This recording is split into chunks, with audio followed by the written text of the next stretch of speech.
You've heard of pistols being tack drivers, but what about optics being nail drivers?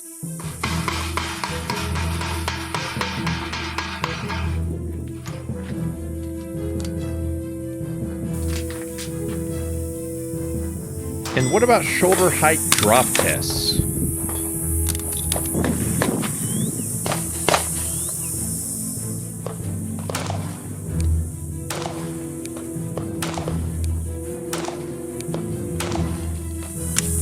Didn't try and put all those in the same hole, but let's go see what we came up with. It's 2 right there. 1, 2, 3, 4, 5. So all of them are there.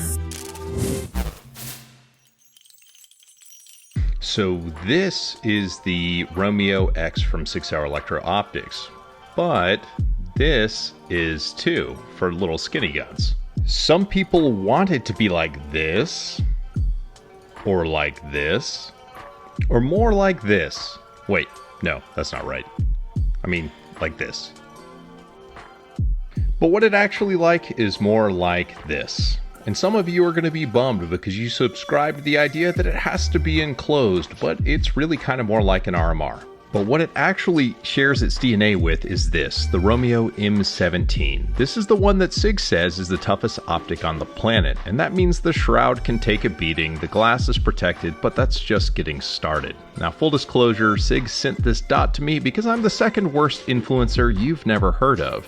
I thank them for that kindness by dropping their optic on a rock and driving a nail with it. If it sucked, I'd tell you. And some of you are going to be bummed because it's not enclosed and you're subscribed to the idea you have to have it, and some of you won't like it until Aaron Cowan says that it's okay too, and some of you are just going to aggressively give your opinion on Reddit with no real world experience of the product in question. But if you're okay with an open reflex sight in 2023, I think this is probably the best one on the market, and I'll tell you why.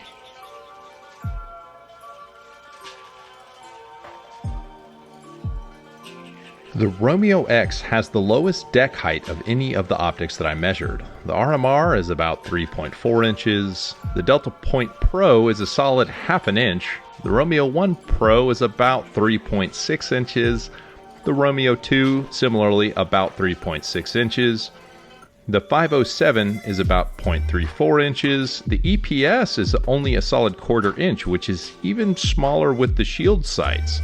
But the Romeo X measures in at just 2.33 inches. Why that's important is a set of iron sights rides about 0.185 inches above the slide, which means that if your optic cut is at least 1/10 of an inch deep, then a standard height set of sights will co-witness with the Romeo X. Beyond the obvious, if the dot goes out, you have backup sights. That's important because the sight is closer to the bore, which means there's nearly no offset. But why it's really important and significant is iron bros who insist on mastering iron sights before trying a dot will be able to cheat and align the irons on presentation to find their dot. And if you don't have a rear sight, it provides them, which is cool for those early P365 and P320 owners.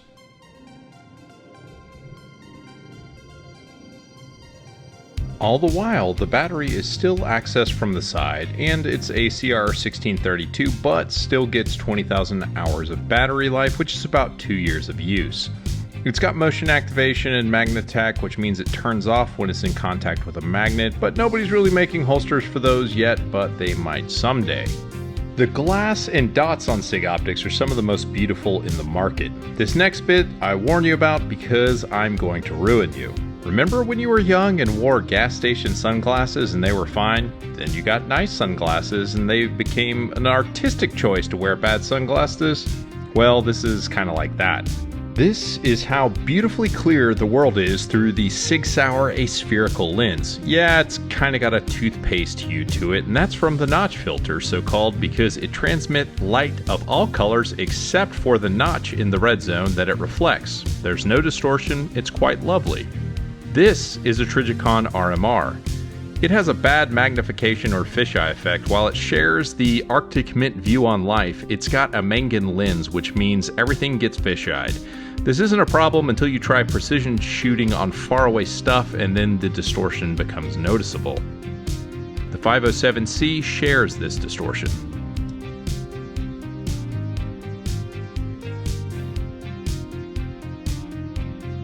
Then the reticle, it's available in a 2 MOA dot with a 32 MOA circle because that's easier for new guys to pick up, and a lot of you guys say you like it. I'm convinced that SIG enjoys trolling me and denying me my 6 or 8 MOA dots. Of course, I subscribe to the camp that likes bigger dots, and I cannot lie. Alright, let's be honest, how many of you sang the next bit in your head? Regardless, the dot is usable.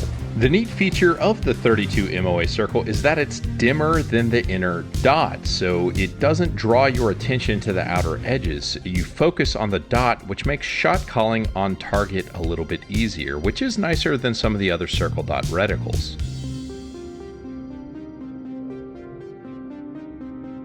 The buttons that control the dot make it easier to register input with a blink, and those buttons are set up so you can't accidentally hit them, which is kind of cool, and it even has night vision mode for you gamers who like the LARP.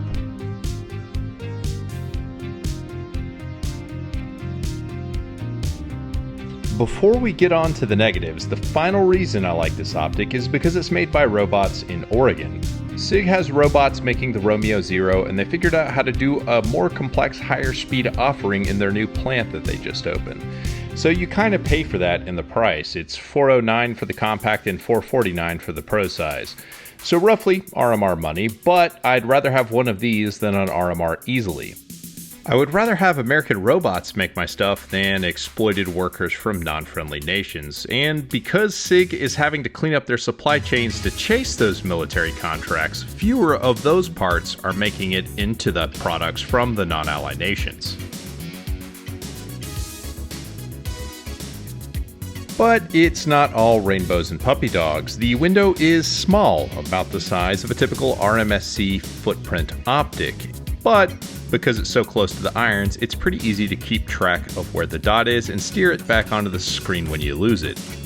The elevation and windage adjustments are stupid small and take some kind of Kevin Hart-sized Torx bit to adjust, but they register the adjustments with a tactile click, which is to the good.